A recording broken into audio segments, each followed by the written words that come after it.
Hello la team C+QT, c'est Johan. Aujourd'hui je vous retrouve pour répondre à la question pourquoi je ne suis pas préparateur mental.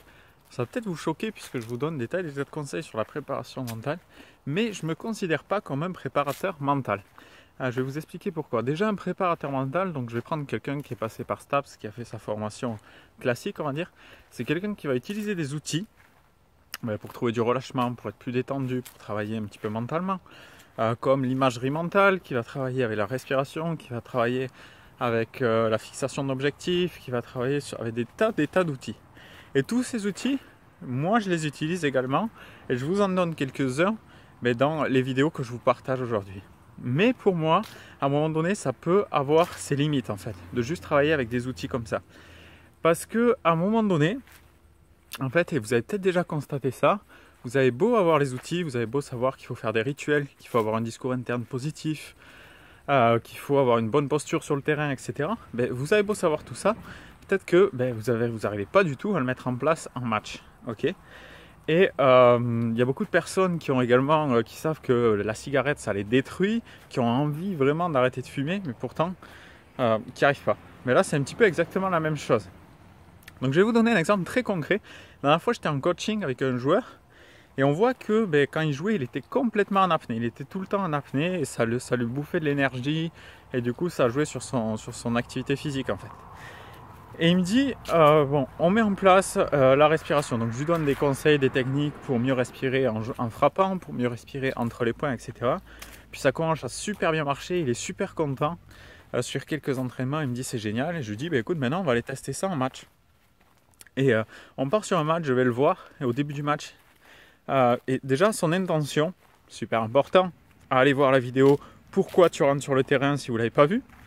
Important d'avoir des intentions. Donc lui son intention c'était souffler sur chaque frappe et avoir des respirations ventrales entre les points ou au changement de côté pour se détendre de temps en temps. Et il me dit ok, on part sur ça, je m'en fous de gagner ou de perdre, c'est mon intention du jour. Les 3 premiers jeux ça se passe super bien, il mène 3-0, il y a tout qui est en place, c'est juste quasiment parfait quoi. Puis après il commence à faire quelques fautes, il te sent un petit peu moins bien et voilà, le match dégénère, il perd le match et à la fin on débrief et je lui dis est-ce que tu as remarqué quelque chose un petit peu sur quand ça a commencé à sur ta respiration, quand tu as commencé à faire des fautes, à un petit peu t'énerver, etc. Sur la qualité et la quantité de ta respiration. Je lui dis il y avait un truc qui était flagrant. Il me dit sur la fin je comprends pas, je respirais mais pourtant ça me détendait pas alors que le but c'est quand même que ça me calme et tout ça et j'avais beau le faire, je le faisais mais ça marchait pas. Et je lui dis oui je suis d'accord. Quelle était ton intention sur tes 3 premiers jeux et quelle était ton intention sur le milieu ou la fin de ton match? Et là il réfléchit et après de multiples questions il me dit mais mon intention au début c'était le souffle, ce qu'on avait dit, mais à la fin en fait ce qui venait en premier c'était qu'il fallait pas que je fasse la faute.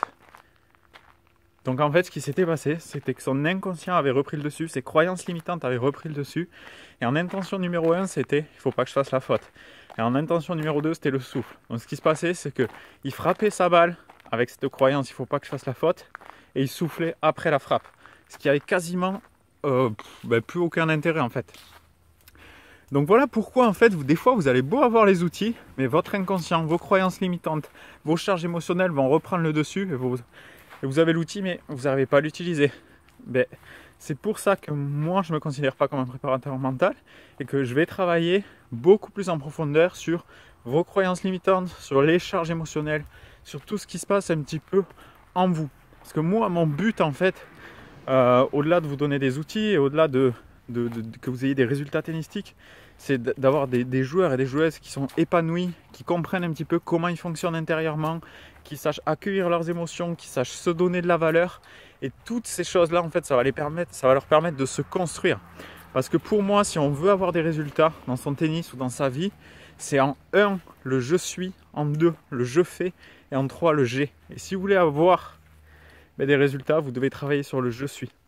Et travailler sur le je suis, c'est travailler sur ses croyances limitantes, travailler sur ses charges émotionnelles, travailler sur la valeur qu'on se donne, travailler sur ses qualités, sur comprendre comment on fonctionne, sur comment je peux accueillir mes émotions en moi. Et tout ça en fait, ça va vous permettre de poser des actions différentes et d'avoir des résultats différents. Ok. Si vous avez un je suis différent, vous allez poser de nouvelles actions, vous allez avoir de nouveaux résultats.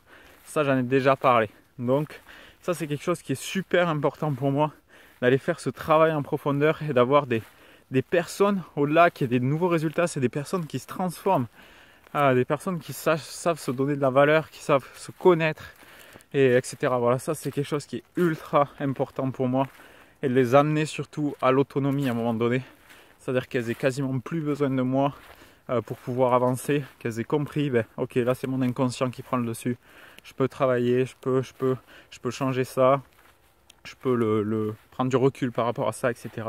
Donc amener vraiment les joueurs et les joueuses à l'autonomie à un moment donné aussi. Ça, c'est quelque chose qui est super important pour moi.